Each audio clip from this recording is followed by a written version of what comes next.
ఆంధ్రప్రదేశ్ రాజకీయ పరిణామాలు శరవేగంగా మారిపోతున్నాయి. ఎన్నికల షెడ్యూల్ రావడంతో అధికార ప్రతిపక్ష పార్టీలు వ్యూహాలకు పదును పెట్టాయి. ఇప్పటికే వైసీపీ, టీడీపీ, జనసేన, బీజేపీ కూటమి అభ్యర్థులను దాదాపు ప్రకటించేయగా కాంగ్రెస్ మాత్రం పోటీ చేయాలనుకుంటున్న అభ్యర్థుల నుంచి దరఖాస్తులను స్వీకరించగా ఇంతవరకు ఎలాంటి ప్రకటనలు అయితే రాలేదు. కడప లోక్సభ నుంచి వైఎస్ షర్మిల పోటీ చేస్తారని తెలుస్తోంది. వైసీపీని దెబ్బకొట్టాలంటే సీఎం వైఎస్ జగన్ రెడ్డిని ఇరకాటంలోకి నెట్టాలంటే కడప ఇలాఖాలో గట్టిగా కొట్టాలని కాంగ్రెస్ భావిస్తున్నట్లు సమాచారం. షర్మిలకు మద్దతుగా ఎన్నికల ప్రచారంలో వైఎస్ సునీత పాల్గొననున్నట్లు తెలుస్తోంది.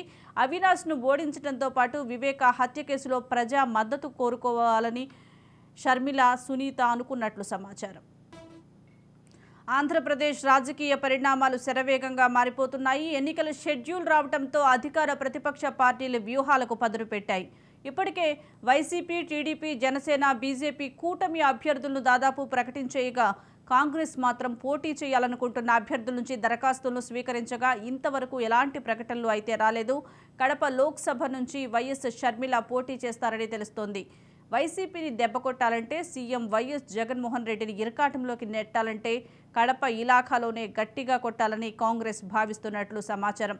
షర్మిలకు మద్దతుగా ఎన్నికల ప్రచారంలో వైఎస్ సునీత పాల్గొననున్నట్లు తెలుస్తోంది. అవినాష్ను ఓడించడంతో పాటు వివేక హత్య కేసులో ప్రజా మద్దతు కోరాలని షర్మిల, సునీత అనుకున్నట్లు సమాచారం. షర్మిల పోటీ చేస్తారని తెలుస్తోంది. దీనికి సంబంధించి మోర్ అప్డేట్స్ మా ప్రతినిధి సుదర్శన్ అందిస్తారు. సుదర్శన్, కడప ఎంపీ సీటుకు సంబంధించి ఇప్పుడు పోటీ రసం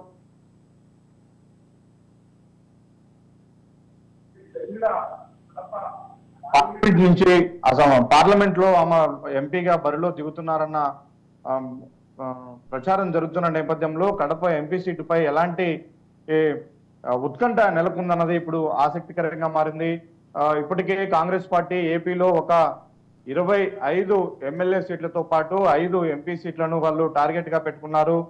దీంతో రాబోయే ఎన్నికల్లో ఆ 5 ఎంపీ సీట్లను ఎక్కడెక్కడి నుంచి వర్కౌట్ చేయాలన్న కోణంలో వాళ్ళు ముందుకెళ్తున్నారు.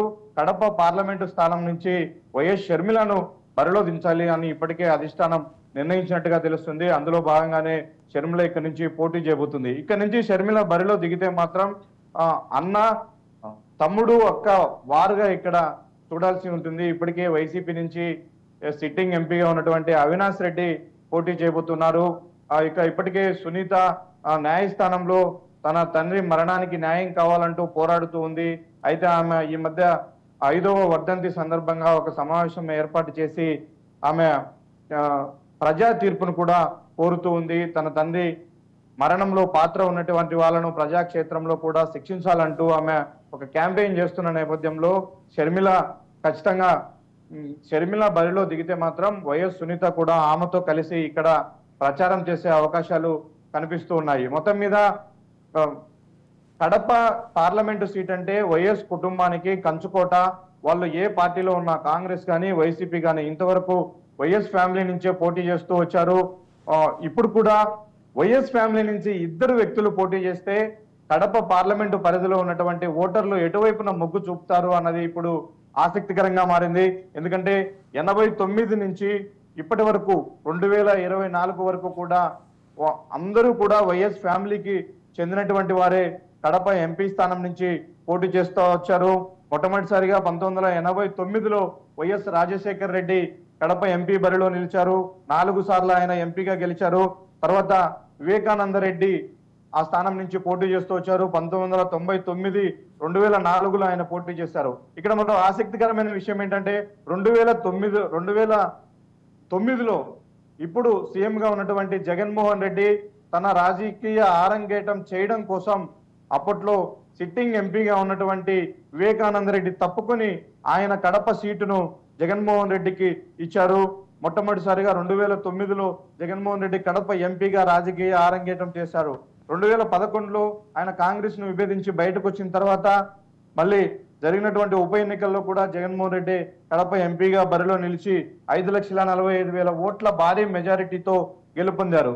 అప్పుడు వైఎస్ఆర్సీపీ ఏర్పడినప్పటి నుంచి కూడా జరిగినటువంటి 2 ఎలక్షన్స్ లో 2014, 19లో ఆ పార్టీ నుంచి వైఎస్ అవినాష్ రెడ్డి ఇక్కడ ఎంపీగా పోటీ చేశారు. 2024లో కూడా ఆయనే చేయబోతూ ఉన్నారు. అంటే ఏ పార్టీ నుంచి ఇక్కడ ఎంపీగా పోటీ చేస్తున్నప్పటికీ వైఎస్ కుటుంబానికే ఇక్కడ ప్రజలు పట్టం కడుతూ వచ్చారు. ఇప్పుడు వైఎస్ షర్మిల, వైఎస్ అవినాష్ రెడ్డి ఇద్దరు అదే ఫ్యామిలీ నుంచి ఇక్కడ బరిలో దిగితే పోటీ ఎలా ఉండబోతుంది అన్నది ఆసక్తికరంగా మన పరిస్థితి కనిపిస్తుంది. కడప పార్లమెంటులో వైఎస్ షర్మిల యొక్క బలాబలాలను మనం ఒకసారి పరిశీలిస్తే మొత్తం 7 అసెంబ్లీ నియోజకవర్గాలు ఉన్నాయి. 7 అసెంబ్లీ నియోజకవర్గాల్లో కూడా వైఎస్ఆర్సీపీ చాలా బలంగా ఉంది. 7కి 7 అసెంబ్లీ గెలవడంతో పాటు కడప ఎంపీ భారీ మెజారిటీతో గెలవాలని ఆ పార్టీ టార్గెట్ పెట్టుకొని ఉంది. పోయిన ఎన్నికల్లో అంటే 2019 ఎన్నికల్లో 3,80,000 ఓట్ల మెజారిటీతో వైఎస్ అవినాష్ రెడ్డి ఇక్కడ నుంచి పోటీ చేసి గెలిచారు. అయితే ఇప్పుడు ఆయన మరోసారి తన అదృష్టాన్ని పరీక్షించుకోబోతూ ఉన్నారు. ఈసారి తాను తలపడబోయే ప్రత్యర్థి స్వయాన తన అక్క, తనే ఫ్యామిలీ నుంచి వచ్చినటువంటి షర్మిలతో ఆయన పోటీ పడాల్సి ఉంటుంది. అయితే షర్మిల కడప పార్లమెంటు పరిధిలో దిగాలి అని నిర్ణయించుకున్నప్పుడే కొంత గ్రౌండ్ వర్క్ చేసి పెట్టుకున్నారు అన్న సమాచారం అయితే మనకు అందుతూ ఉంది. ఎందుకంటే పులివెందుల్లో ఉన్నటువంటి యాంటీ ఇన్కంబెన్స్ ఓటు మొత్తం కూడా అక్కడ వైఎస్ షర్మిలకే డైవర్ట్ అయ్యే అవకాశాలు ఉన్నాయి. ఇప్పటికే చాలా మంది వైసీపీలో ఉన్నటువంటి వివేకానంద రెడ్డి అనుచరులు కావచ్చు, నాయకులు కావచ్చు, వాళ్ళందరూ కూడా చాలా అసంతృప్తిగా ఉన్నారు జగన్మోహన్ రెడ్డి విధానాలపైన.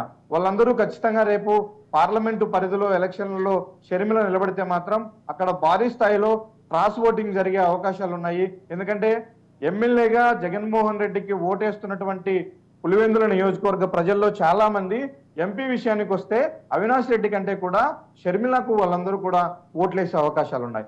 ఇప్పుడు ఈ క్రాస్ ఓటింగ్ పైనే షర్మిల పూర్తిగా నమ్మకాలు పెట్టుకొని ఉందని చెప్పవచ్చు. ఎందుకంటే 7 అసెంబ్లీ నియోజకవర్గాల్లో వైసీపీ బలంగా ఉన్నప్పటికీ ఆమె కడప స్థానంలో ఎంపీగా పోటీ చేస్తుందంటే అన్ని నియోజకవర్గాల్లో కూడా ఎమ్మెల్యేకు వైసీపీకి వేసినప్పటికీ ఎంపీ స్థానానికి వచ్చే సమయానికి అవినాష్ రెడ్డిని కాదని ఖచ్చితంగా షర్మిలకు వాళ్ళందరూ ఓటు వేస్తారన్నది వాళ్ళ కాన్ఫిడెంట్ గా కనిపిస్తుంది. మొత్తం మీద ఈసారి కడప పార్లమెంటు పరిధిలో నిజంగానే వైఎస్ షర్మిల దిగితే మాత్రం ఇక్కడ పోటీ చాలా రసవత్తరంగా ఉంటుందని చెప్పవచ్చు.